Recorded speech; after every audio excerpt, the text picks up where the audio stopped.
Hotel میں جانا پڑتا ہے کھانا کھانے کے لیے. ہوٹل کا کھانا جانتے ہو کس طرح کا ہے؟ خدا کی قسم جب تک مجبوری کی ضرورت نہ ہو تب تک ہوٹل کا کھانا کھانا کبھی نیک لوگوں کا مزاج نہیں ہوتا.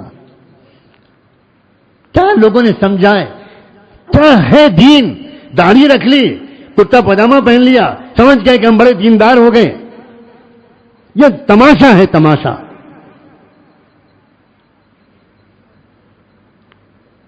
حضرت خواجہ باقی باللہ رحمت اللہ علیہ, جانتے ہو ان کے کھانے پکانے والے کی شرط کیا ہوتی تھی؟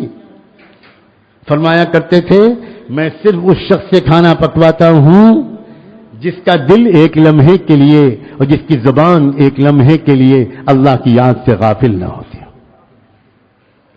کیونکہ اس کے ہاتھ کے پکائے ہوئے کھانے سے دل میں نور اترتا ہے. فرمایا کرتے تھے کہ جس دن میرے پاس ایسا کوئی پکانے والا نہیں ہوتا میں روزہ رکھتا ہوں اور شام کے وقت میں دودھ سے یہ لسی سے افطار کر لیتا ہوں, کوئی پکی ہوئی چیز نہیں کھاتا جب تک کہ ذکر میں ڈوبا ہوا انسان میرا کھانا نہ پکائے. یہ تو مقام ہے ہمارے بزرگوں کا, اور ہم جا رہے ہیں کافروں, مشرکوں, ناپاکوں, جنوبیوں, بدکاروں اور فاسقوں اور فاجروں کے ہاتھ سے کھانا کھا کر, اور وہ بھی فاسٹ فوڈ کھا کر اور جنک فوڈ کھا کر اور چائنیز فوڈ کھا کر جس میں جیلیٹن ملی ہوئی ہوتی ہے, اور جیلیٹن حرام ہے, اس میں کوئی شک نہیں ہے, کوئی شک نہیں. کوئی چائنیز فوڈ جیلیٹن کے بغیر نہیں بنتا, کوئی جنک فوڈ جیلیٹن کے بغیر نہیں بنتا. ہمارے یہ نوجوان کیوں اپنے آپ پر ظلم کر رہے ہیں؟ یہ خنزیر کھا رہے ہیں, خنزیر. انہیں کچھ خبر نہیں, مزہ آ رہا ہے, ان کو مزہ آ رہا ہے. لا حول ولا قوت الا باللہ. ان کو نماز کی توفیق کیوں نہیں ملتی؟ ان کے فجر کی نماز آنکھ کیوں نہیں کھلتی؟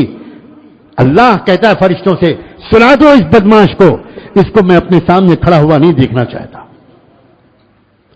معجم کبیر طبرانی کی روایت ہے کہ تہجد کے موقع پر اللہ تعالیٰ اپنے کچھ فرشتوں کو بھیجتا ہے کچھ بندوں کے پاس, اس بندے کو جگا دو, اس بندے کو جگا دو, تہجد کا وقت آ گیا, میں اس کو اپنے سامنے کھڑا ہوا دیکھنا چاہتا ہوں. اور کچھ بندوں کے پاس فرشتوں کو بھیجتا ہے ان کو سنا دو, میں ان کا چہرہ نہیں دیکھنا چاہتا. تب تو تہجد سے آگے بڑھ کر میں کہہ رہا ہوں فجر کی نماز میں اٹھنے نہیں دیتے اللہ ان لوگوں کو جن کے پیٹ میں خبیث کھانا گھسا ہوا ہے, حرام کھانا گھسا ہوا ہے. بڑی بڑی دور تک کی کیا اثرات ہیں سمجھنے کی کوشش کرو. کیوں دنیا میں رواج دیا جا رہا ہے پیپسی کولا کا؟ کیوں دنیا میں رواج دیا جا رہا ہے جنک فوڈ کا؟ کیوں دنیا میں رواج دیا جا رہا ہے میکڈونلڈ کا؟ کیوں دنیا میں رواج دیا جا رہا ہے؟ احمقوں, میں آج میں اپنے لہجے کو سخت ترین گزارنا چاہتا ہوں. او بیوقوفوں اور عقل کے دشمنوں, تم پڑھے لکھے سمجھتے ہو اپنے آپ کو, تم ایک نیٹ پر جا کر پیپسی کا فارمولا نہیں پڑھ سکتے, تم جا کر میکڈونلڈ پر ریسرچ نہیں کر سکتے. میکڈونلڈ میں لندن میں انسانوں کا گوشت پکڑا گیا ہے. پہلے گھوڑوں کے گوشت کی خبر آئی, گدھوں کے گوشت کی خبر آئی. انگلینڈ کے اخبارات میں فوٹو چھپا کہ وہاں مردہ انسانوں کا گوشت میکڈونلڈ میں استعمال ہو رہا ہے. اور صرف گوشت استعمال نہیں ہو رہا, آپ لوگوں کو خبر نہیں ہے کون کون سے کیمیکلز ہوتے ہیں جن کیمیکلز کے اندر ایک بغاوت کا مزاج پیدا ہوتا ہے, اس سے بغاوت کا مزاج پیدا ہوتا ہے, نفرت کا, ریوولٹ کا, بڑوں کے خلاف کی بات کے نہ ماننے کا مزاج پیدا ہوتا ہے. یہ سائنٹیفک ریسرچ ہے.